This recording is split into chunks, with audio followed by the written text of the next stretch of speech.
Okay, so you are living with a diagnosis of chronic fatigue syndrome or fibromyalgia or long COVID or possibly something else slightly related to those things.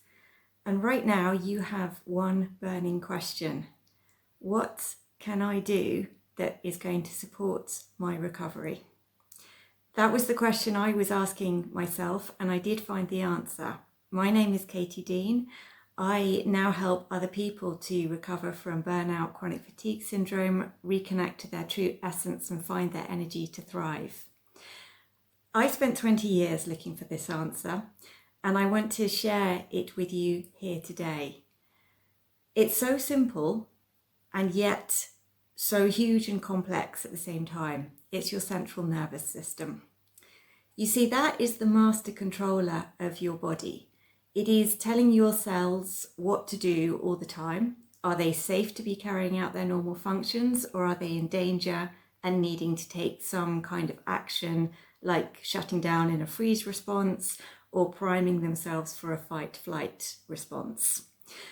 Now, I could make entire documentary series about the nervous system, and it certainly is worth your while to go in depth and learn it. But really what we want are the practical solutions here. Why do I need to understand this? What can I do about it? Now, the big thing to understand is actually a very simple meme that one of my therapists gave me on my recovery journey. It was this: get comfortable with being uncomfortable. You see, the nervous system goes through a set of stages. The first stage is that stage of discomfort, where it's going, oh, there's something wrong here, alert, sirens sounding.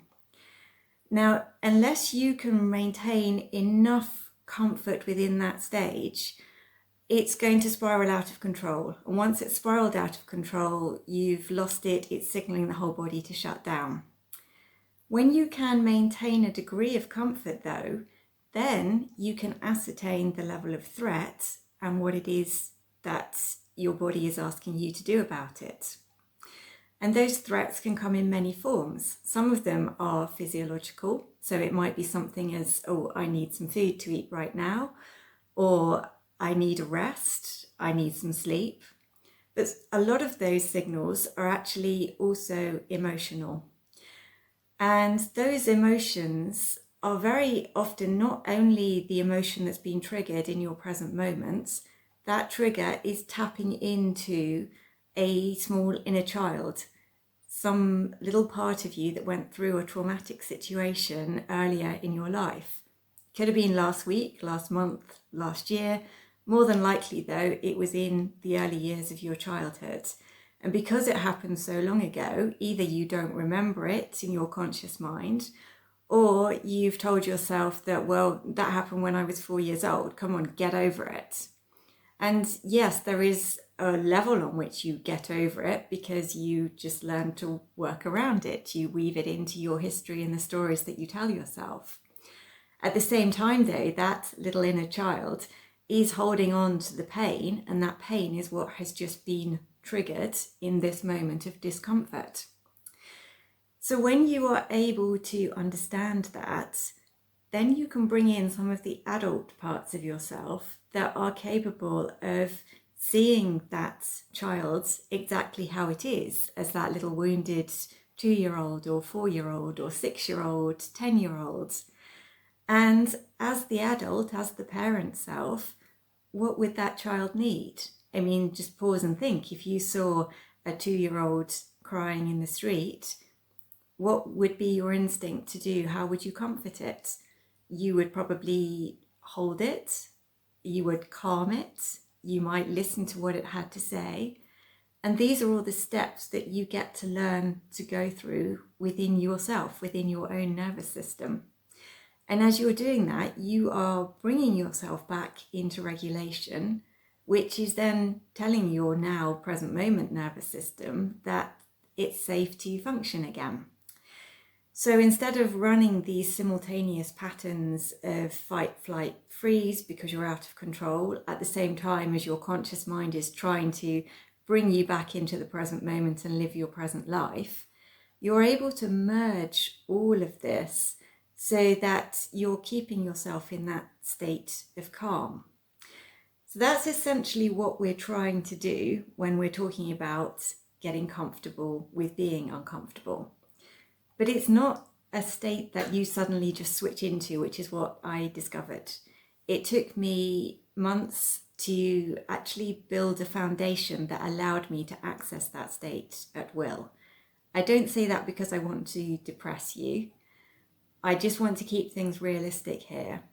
There are absolutely workable solutions, and they are things that you need to commit to gently, gradually over time. It's not a flash in the pan, which I know is what we all like when we're feeling terrible and in that state of desperation. We want something and we want it now.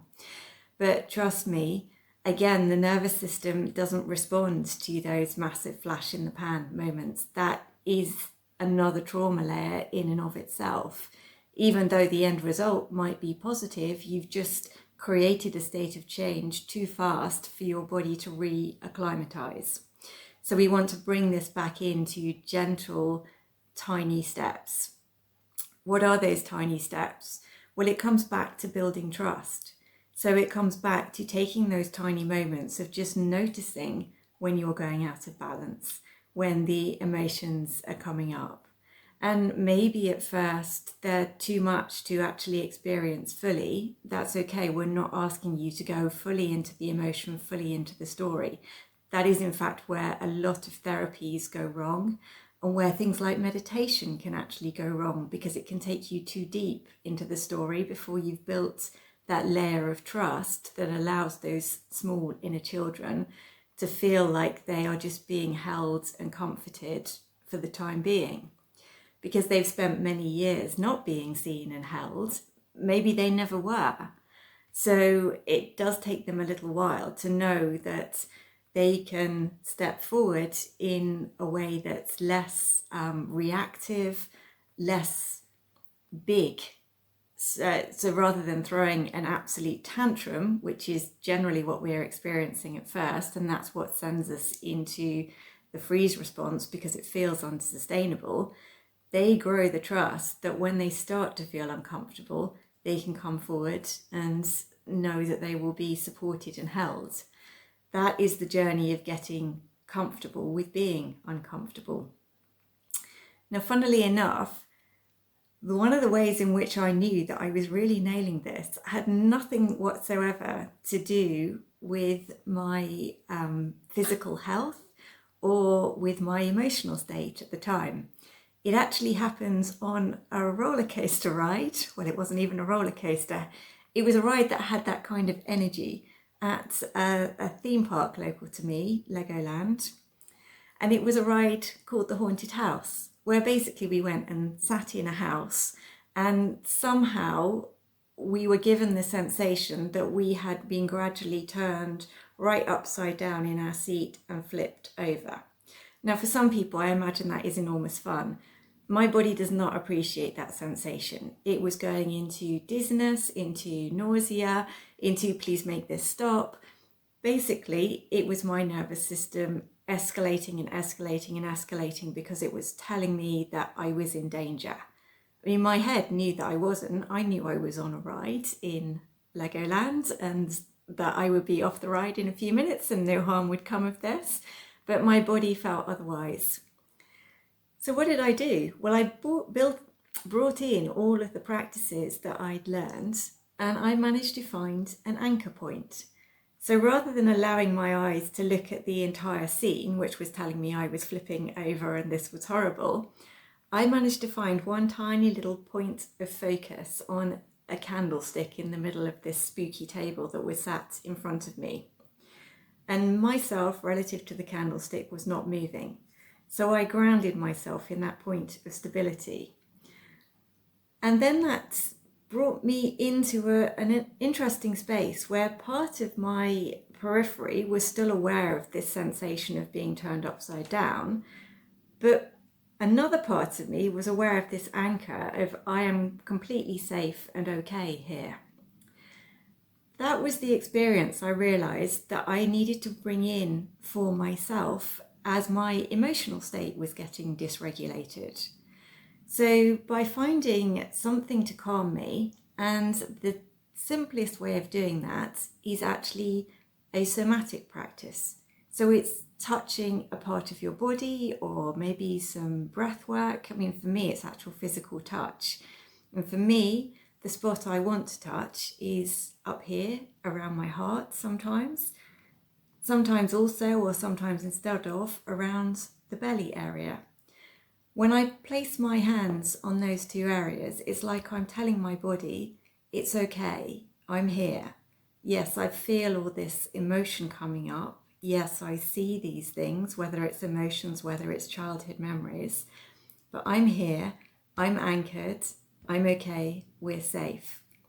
And as I focus intently on that feeling sensation of my hands on my body, in the same way that in the haunted house experience, I was focusing my eyes on that unmoving candlestick in front of me, that is then telling my nervous system, oh, we can relax. I'm actually okay with this. So that is the practice that I would like to invite you to try, because the more you do that, the more you are building this trust with your own nervous system that's allowing you to experience all these uncomfortable things that are going to happen and bring you straight back into regulation, instead of having the experience you have right now, which is feeling all this stuff, getting dysregulated, getting disoriented, out of control, and then your whole system shutting down. Now, as I say, this is not an overnight switch, but you will begin to notice subtle changes very, very quickly. And the trick is to just do this with consistency. So because it's a new skill, you might initially want to do something like write yourself a note. I mean, maybe it's a sticky note you put on a mirror or somewhere where you are regularly. I mean, if you're lying in bed, if you're at that stage of the chronic fatigue, you can actually put this somewhere next to your bed where you can see it. And as you're feeling the escalation, or even without feeling the escalation, but just at regular points, do this practice. Hand on heart, hand on belly, focus fully on feeling that hand supporting your body. And that just brings you back to that anchored state, which even for a moment will give your nervous system that sense of safety.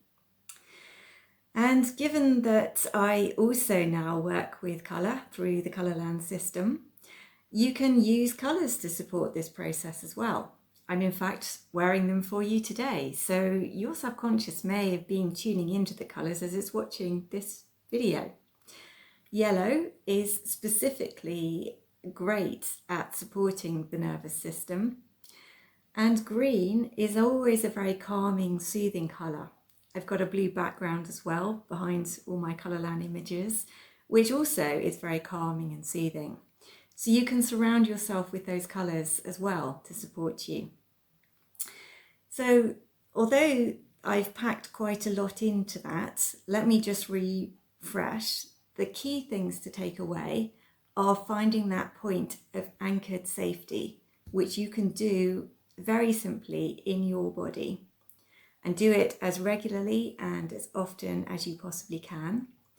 And if you would like to understand more about your nervous system and understand how it controls your body and its critical role in either keeping you stuck in chronic fatigue or allowing you to move back into energized living, then I would love to invite you to read my book, Finding the Energy to Thrive, Navigating the Maze of Life and Embracing Your Path to Wholeness. That was my story back to health, and I wrote it in order to help you and many others like you. So thank you for watching this today, and may you experience more of a sense of grounded safety and a more regulated nervous system that will lead you to that thriving energy.